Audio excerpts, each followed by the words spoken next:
Mateo capítulo 26, versículo 11. Porque siempre tendréis pobres con vosotros, pero a mí no siempre me tendréis. Leemos uno más.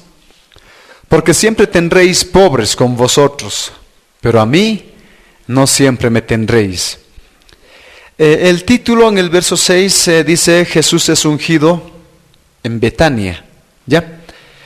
Cuando leemos el contexto dice: y estando Jesús en Betania, en casa de Simón el leproso, vino a él una mujer con un vaso de alabastro, de perfume de gran precio, y lo derramó sobre la cabeza de él, estando sentado a la mesa. Al ver esto, los discípulos se enojaron, diciendo: ¿para qué este desperdicio? Porque esto podía haberse vendido a gran precio y haberse dado a los pobres. Y entendiendo Jesús les dijo: ¿por qué molestáis a esta mujer? Pues ha hecho conmigo una buena obra, porque siempre tendréis pobres con vosotros, pero a mí no siempre me tendréis. Porque al derramar este perfume sobre mi cuerpo lo ha hecho a fin de prepararme para la sepultura. De cierto os digo que donde quiera que se predique este evangelio, en todo el mundo también se contará lo que ésta ha hecho para memoria de ella. ¿Ya? Ahora, ¿qué era un vaso de alabastro? Era un perfume. Jesús va a la casa de Simón el leproso, viene una mujer y le echa perfume, dice, un vaso de alabastro. Pero resulta que este vaso costaba, o el perfume costaba caro, el aceite, ¿ya? Para muchos era el sueldo de todo un año, del salario, ¿sí? Cuando empezamos a ver ahora, el sueldo básico en Bolivia es ¿cuánto? 1.800, ya. Más o menos, ¿sí? Si ustedes lo ponen más o menos unos 2.000 bolivianos multiplicado por 12, que es el sueldo de un año, sería aproximadamente 24.000, ¿sí? Ese es el precio que costaba el aceite, ¿ya? O el perfume. Más o menos ese precio costaba todo lo que estaba en el jarro. Entonces cuando le echa a Jesús, sus discípulos dicen: tan caro. Y mira qué desperdicio. Imagínense, con 24.000 podíamos haber comprado, pastor, una batería, una guitarra, un bajo, no sé, uno piensa en eso, ¿sí? Pero no quiero hablar tanto de ese aspecto, sino del verso 11, ¿ya? Porque dice: pobres siempre tendréis, pero a mí no siempre me tendréis, ¿sí? Samuel me preguntó, no creo que el día lunes tiene un debate en la universidad, ¿ya? Entonces lo que me preguntaba era acerca del socialismo, el cristianismo, si Jesús era socialista, ¿ya? Hay gente que dice que Jesús era socialista. El expresidente que ya falleció de Venezuela, Hugo Chávez, él decía que Jesús era comunista. Y de hecho hay mucha gente que cree que Jesús era comunista y socialista. Pero la pregunta es, creo que igual en la universidad la docente dijo, ¿no?, que Jesús era socialista, ¿no? Entonces, nosotros como cristianos tenemos que saber si el cristianismo tiene o no tiene relación con el socialismo. Un día estaba en Sucre y uno de los, primero un amigo mío me dijo: mira, tal persona que es cristiano y docente en la universidad va a postular para la gobernación en Sucre, ¿no? Ah, qué bueno, le dije, qué bueno, es bueno que un cristiano vaya, pero está yendo por un partido socialista, por el MAS, ¿no? Y yo dije, por el MAS, pero si cristianismo y socialismo no se llevan para nada. No sé, está yendo, me dijo, ¿no? Al final fue elegido, pero le fue muy mal, ¿sí? ¿Por qué el cristianismo y el socialismo no se llevan nada? El socialismo es una rama del comunismo. Lo que Karl Marx creó es el comunismo, ¿sí? El comunismo es una línea ideológica donde buscan una equidad social. Equidad social en el aspecto material, donde no haya ni pobres ni ricos, sino que todos tengan por igual, por así decirlo. Pero no simplemente tiene que ver en el aspecto material, sino en el aspecto económico, en el aspecto, es decir, en varios aspectos buscan una equidad e igualdad social, ¿sí? Entonces el socialismo también busca, por así decirlo, esta equidad o igualdad social, donde no haya ni pobres ni ricos. Ahora, La pregunta es, ¿Jesús fue socialista? Y la respuesta es no. Porque Karl Marx es el que hace el comunismo y es el que desarrolla y propone la teoría del comunismo. Pero Jesús en el verso 11 dice, pobres siempre tendréis. Es decir, Jesús no vino a erradicar la pobreza, ni a eliminar la pobreza. Porque él mismo está diciendo, pobres van a tener. Si él hubiera sido socialista, hubiera dicho, muchachos, discípulos, cuando vayan a predicar, busquen una equidad y una igualdad social, donde no haya ni pobres ni ricos. Pero la prédica de Jesús no fue esa. La prédica de Jesús fue, pobres siempre tendréis. ¿Sí? En Rusia empezó el comunismo, fracasó. En Polonia, fracasó. Es decir, en toda Europa o en los lugares donde se propuso, fracasó. En Cuba, Fidel Castro más de 50 años intentó un comunismo, pero fracasó. Porque hay gente pobre hasta ahora, y cuando ustedes ven, Fidel Castro murió, pero su hijo, la cantidad de dinero que tiene y el estilo de vida que tenía, era completamente diferente. En Brasil, dijeron que Lula era socialista. Bachelet, en Chile. Dilma Rousseff, en Brasil, después de Lula. En Bolivia. En Argentina, con los Kirchner. Y cuando revisamos este tipo de socialismo, al final, después de muchos años, estos hombres que dicen buscar una equidad social, al final han terminado con mucho más dinero que cualquier otro. Entonces es una mentira que buscan una equidad y una igualdad social. Ahora, ¿dónde nace el comunismo?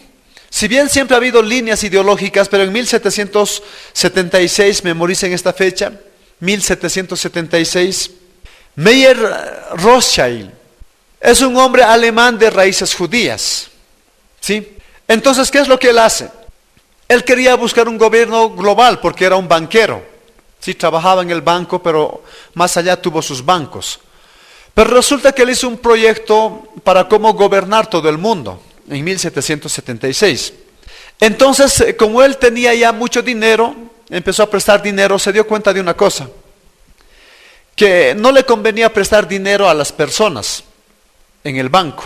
¿Por qué? Porque a las personas les daban un monto y le devolvían en intereses. Pero se dio cuenta que era mejor prestar dinero a los estados. Es decir, él tenía su banco en Alemania. Él prefería prestar su dinero al zar, prestar su dinero al presidente del país, porque de alguna forma me va a devolver el presidente. O en terrenos, en minas, en cualquier cosa me va a devolver. Y con mayor ganancia. Entonces se dio cuenta que era mejor prestar dinero al Estado que a la gente. Entonces abrió sus bancos en Inglaterra, en Francia, en Alemania, en Estados Unidos. Tenía hijos y los mandó a diferentes países, pero hizo un proyecto de cómo gobernar el mundo. Entonces para este proyecto juntó a 12 personas más influyentes en Europa, Gran Bretaña, Estados Unidos, y los reunió. Y les dijo, ¿cómo podemos gobernar el mundo? Entonces, cuando los reunió, contrataron a Hegel.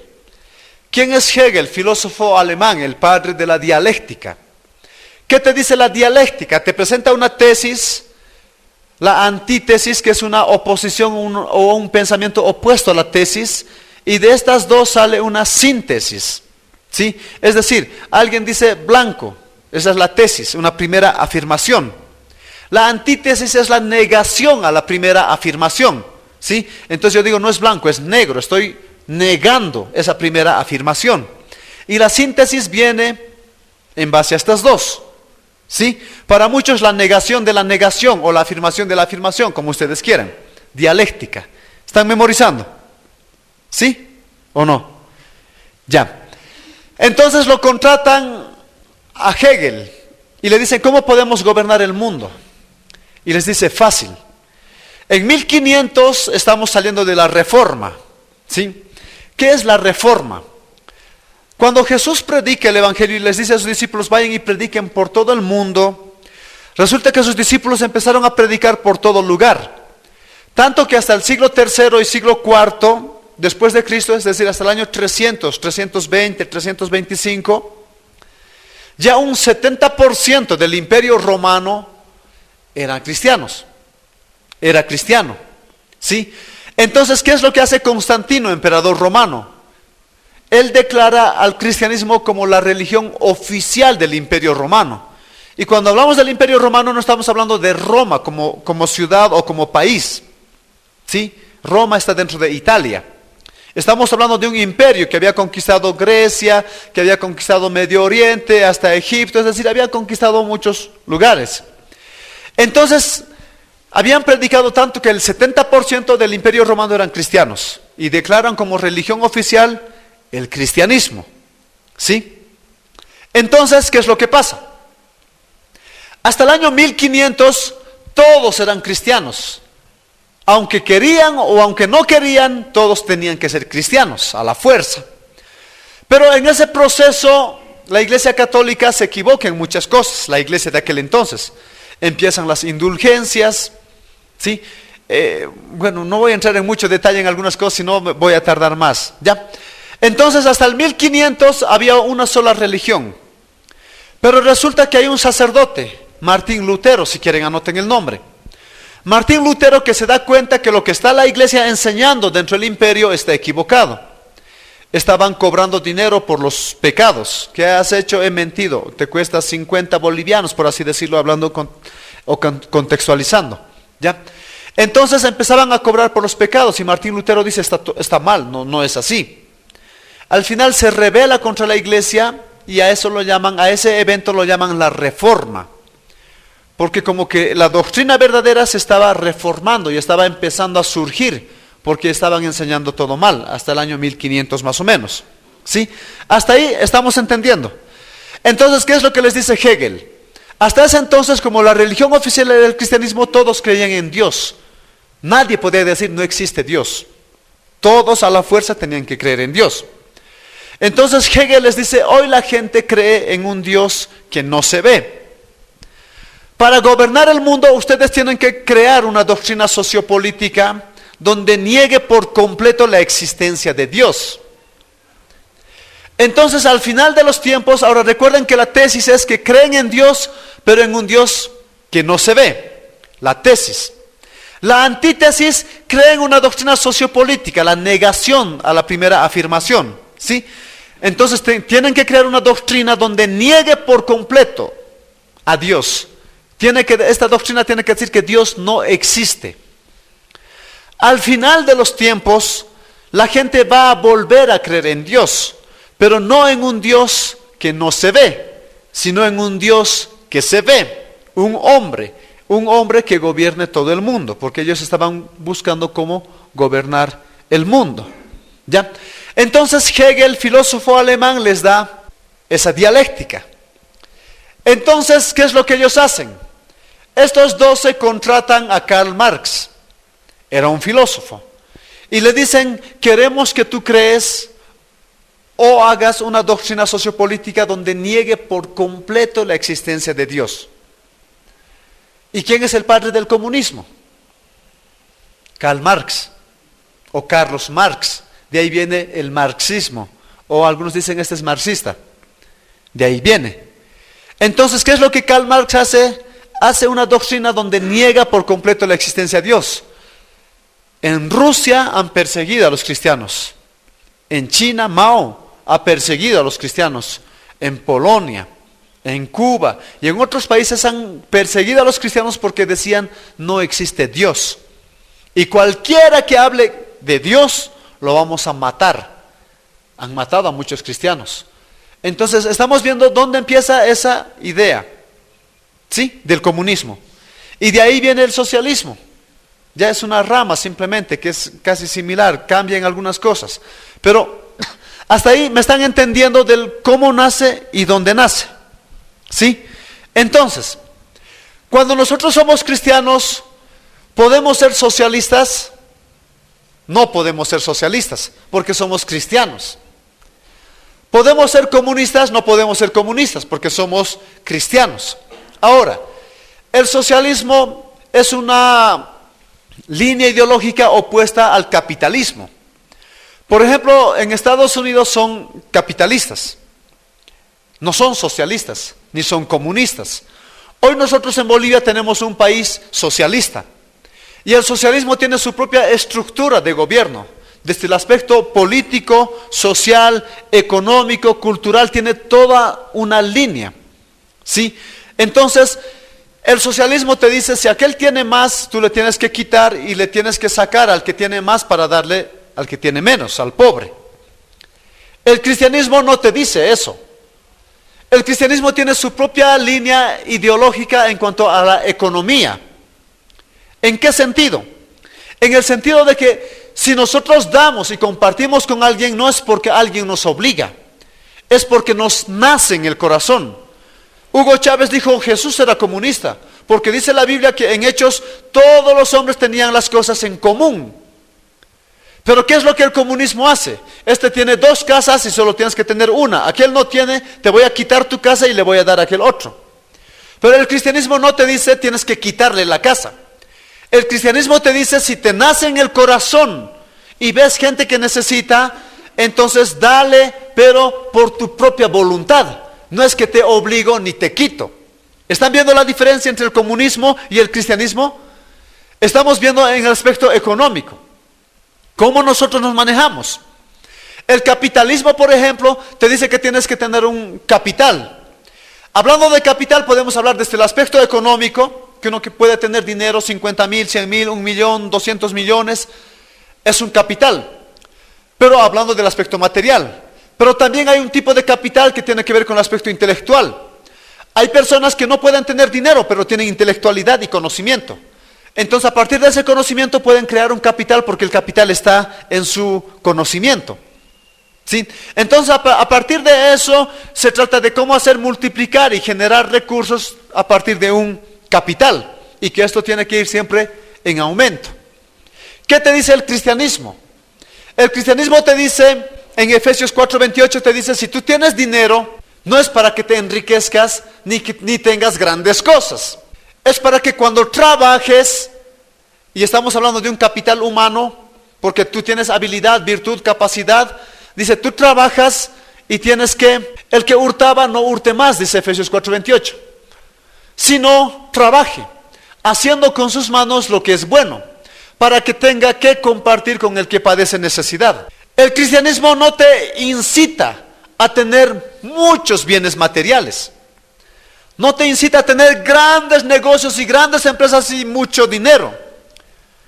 Te incita a que cuando tú trabajes y tengas y generes dinero a partir de lo que tienes, ese dinero es para compartir con el que no tiene dinero, con el necesitado. ¿Me dejo entender? ¿Por qué? Porque la filosofía en cuanto a la economía del cristiano o del cristianismo es que no hagas tesoros en esta tierra. Jesús lo dijo, donde viene el ladrón y roba, donde la polilla arruina las cosas, y donde el hollín dice corrompe o hace envejecer a las cosas. Haz tesoros en el cielo, donde no hay ladrón, donde la polilla no llega y el hollín no arruina las cosas. Entonces, como ustedes verán, el cristianismo tiene una línea ideológica diferente a la del socialismo, a la del comunismo y a la del capitalismo inclusive. Por eso ustedes van a ver que Jesús es el padre de la línea ideológica del cristianismo, aunque una línea en base a los principios mosaicos, a la ley de Moisés, ¿ya? Entonces, cuando Jesús caminó sobre la tierra, Él tenía habilidad y tenía potencial, un capital, por así decirlo, humano, ¿sí? Cuando hablamos de recurso humano y recurso personal, uno puede no tener cosas materiales, pero si tiene habilidad, talento, capacidad, inteligencia, a partir de eso puede generar cualquier otra cosa. Por ejemplo, Messi, ¿cómo ha hecho tantos millones? A partir de una habilidad y de una virtud, su talento. Lo mismo pasa con Cristiano Ronaldo y con muchos otros. No tenían dinero, pero tenían capacidad. Entonces, ¿qué te dice la Biblia? A partir de la capacidad, virtud o habilidad que Dios te da, tú tienes que generar trabajo y tener un trabajo y generar significa tener recursos y generar recursos. Pero cuando yo genero esos recursos, no es para que me enriquezca y tenga muchos bienes en esta tierra. Es para compartir con la gente necesitada. ¿Se dan cuenta que es diferente al capitalismo donde te dice, puedes tener empresas por todo lado y llenarte de plata y llenarte y llenarte y llenarte y llenarte de mucho? Jesús murió sin tener muchos bienes materiales. En realidad casi no tenía nada. ¿Sí? Entonces Él vivió por los demás y vivió para ayudar. Entonces estamos viendo que el socialismo y el cristianismo, o el comunismo y el capitalismo, no tienen relación con el cristianismo. Porque el cristianismo tiene su propia línea ideológica en cuanto a la economía. Voy a pasar por alto rapidito algunas cosas porque voy a tocar de uno o dos aspectos más. En el aspecto político, hoy la mayoría de los gobiernos, hay tipos de gobiernos. Y una gran parte de los gobiernos son democráticos. Democracia significa que yo a través de mi voto elijo a mi representante o a mi gobernador. Es un gobierno democrático. Por eso nosotros vamos a sufragar cada 4 años o 5 años y elegimos a nuestro presidente. Pero el cristianismo te da un tipo de gobierno teocrático, no democrático. ¿Cómo es un tipo de gobierno teocrático? Es una palabra compuesta, teos en el griego, que significa Dios. Que Dios elige al gobernador, a un gobierno para el pueblo, a un hombre. Entonces no importa si las personas aceptan o no aceptan, como en el caso de David, que Dios dijo, este es de acuerdo a mi corazón y es el futuro rey de Israel. ¿Sí? Entonces, como ustedes verán, hoy nuestro país tiene un tipo de gobierno, pero el gobierno del cristianismo es un tipo de gobierno teocrático, donde Dios elige y pone. Es el tipo de gobierno que nosotros manejamos en una iglesia. Cuando tenemos pastores o líderes, tienen que tener ciertas cualidades y requisitos para ser líderes. Y la Biblia dice que Dios llama y elige. No es que el hombre quiere y va porque quiere. ¿Se dan cuenta la diferencia entre el tipo de gobierno? Ahora, ¿cómo se maneja el sistema de gobierno? También el cristianismo tiene su propio sistema. Hoy nosotros tenemos un órgano ejecutivo, legislativo, judicial y electoral. Tenemos 4 tipos de órganos. ¿Sí? Pero la Biblia no exactamente habla de todo esto, ¿ya? Pero tiene su forma. Cuando ustedes revisan Primera de Reyes, Segunda de Reyes, Primera de Crónicas y Segunda de Crónicas, es todo política. Esos libros son todo política. ¿Por qué? Porque entra un gobernador al país, en este caso Israel, y empieza a ejecutar leyes y principios. Israel, el pueblo de Dios, tenía leyes y mandamientos, así nosotros lo conocemos como los 10 mandamientos. Pero estos 10 mandamientos, por lo menos unos 5 o 6, son la base de todo país. Por ejemplo, ¿en qué país está permitido robar? ¿En qué país del mundo está permitido matar? ¿En qué país del mundo está permitido levantar un falso testimonio? Es decir, cuando empezamos a revisar la base de la constitución política del Estado, aún en Bolivia, no está permitido robar, matar, mentir. Inclusive hoy el gobierno que es socialista utiliza el amayuya, amaqueya, amasúa. Amayuya, no seas mentiroso; amaqueya, no seas flojo; amasúa, no seas ladrón. Entonces es la base de los 10 mandamientos, que está en todo país y en toda constitución política del Estado. Y a partir de estos 10 mandamientos que Dios le da, se puede hacer normativas para un país y para cómo regir y gobernar un país. Entonces, como ustedes verán, el cristianismo tiene su propia doctrina en cuanto a la forma de gobierno. Hoy nuestro país tiene su propia doctrina y el socialismo tiene su propia doctrina. Por ejemplo, en Estados Unidos tienen un tipo de gobierno capitalista y permiten homosexuales, lesbianas, matrimonios entre hombres, entre mujeres, se permiten muchas cosas. Hoy muchos países socialistas y comunistas tienen como principios, por ejemplo, la identidad de género, el libre pensamiento, que tienes que ser abierto. Si entre mujeres se quieren casar y son felices, déjales. Pero nosotros tenemos una propia doctrina en cuanto a la forma de gobierno, donde en sociología no se acepta una relación entre mujer y mujer y entre hombre y hombre. Porque según la línea del cristianismo va en contra de la naturaleza del ser humano. Pero no así en un gobierno socialista, donde están permitiendo matrimonios entre homosexuales y lesbianas.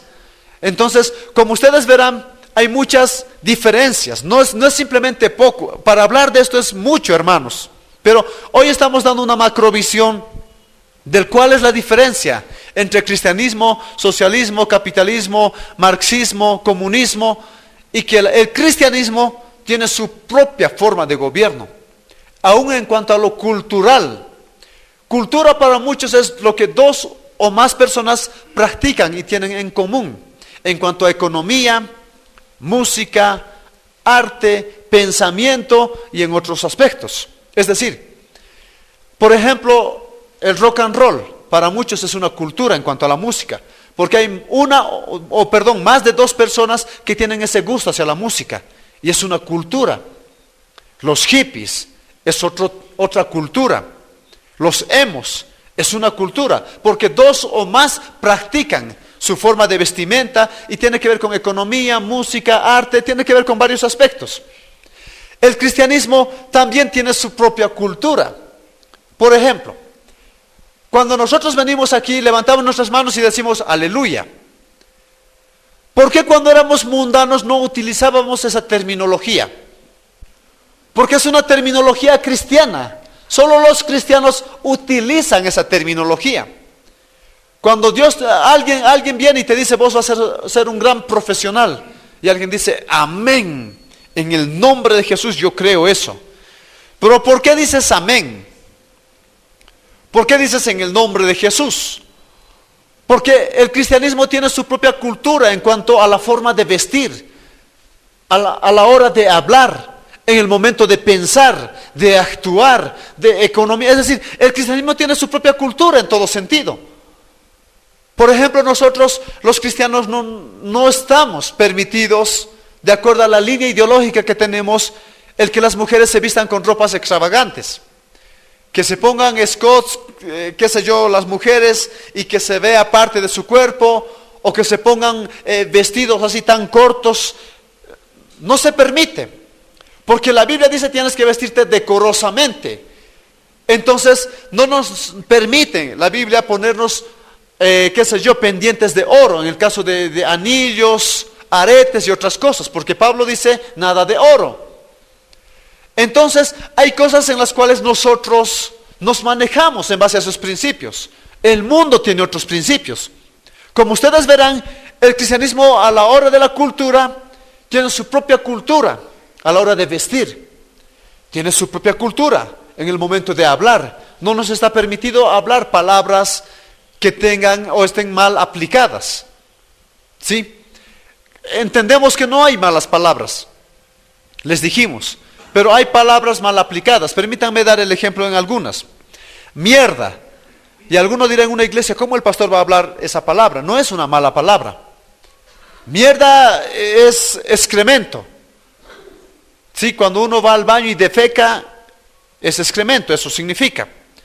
Entonces, si yo estoy andando por la calle y piso el excremento del perro que ha dejado en la calle y digo, ay, he pisado una mierda, no estoy hablando mal, estoy hablando bien. Pero si yo digo, y empiezo a utilizar otras palabras, entonces estoy aplicando mal. Y mi línea ideológica en cuanto a la cultura y forma de hablar no me permite hablar de esa forma. Lucas capítulo 6 del verso 31 para adelante. Y como queréis que hagan a los hombres con vosotros, así también haced vosotros con ellos. Porque si amáis a los que os aman, ¿qué mérito tenéis? Porque también los pecadores aman a los que les aman. Y si hacéis bien a los que os hacen bien, ¿qué mérito tenéis? Porque también los pecadores hacen lo mismo. Y si prestáis a aquellos de quienes esperáis recibir, ¿qué mérito tenéis? Porque también los pecadores prestan a los pecadores para recibir otro tanto. Entonces aquí está diciendo, si los del mundo hacen esto y ustedes prestan a cambio de recibir y al final ustedes hacen lo mismo, no tiene sentido. Entonces está diciendo que si vamos a prestar, prestemos sin intereses. Entonces estamos viendo que la economía en el cristianismo también es diferente a la del mundo. En el mundo prestan con intereses, nosotros no lo podemos hacer. ¿Ya? Hasta ahí entonces más o menos estamos viendo la diferencia entre el cristianismo y el socialismo, el capitalismo, el comunismo. Estamos viendo que el cristianismo es todo completo. No es simplemente una religión, como para muchos o muchos piensan. Desde su cultura, desde su economía, desde el aspecto político, social, en todo sentido el cristianismo es completo. Y por eso nosotros, una vez que nos convertimos, tenemos que vivir como cristianos. No como socialistas, no como comunistas, no como marxistas, trotskistas, capitalistas, sino tenemos que vivir como cristianos. ¿Ya? Hasta ahí por lo menos espero que haya hablado de algunas cosas y me disculpo si he utilizado alguna palabra que no se entienda muy bien, pero hasta ahí ojalá por lo menos esté claro el cómo nosotros en el cristianismo nos manejamos. ¿Sí? Desde las ofrendas y los diezmos y las limosnas, en todo sentido nosotros tenemos una economía muy diferente a la del mundo.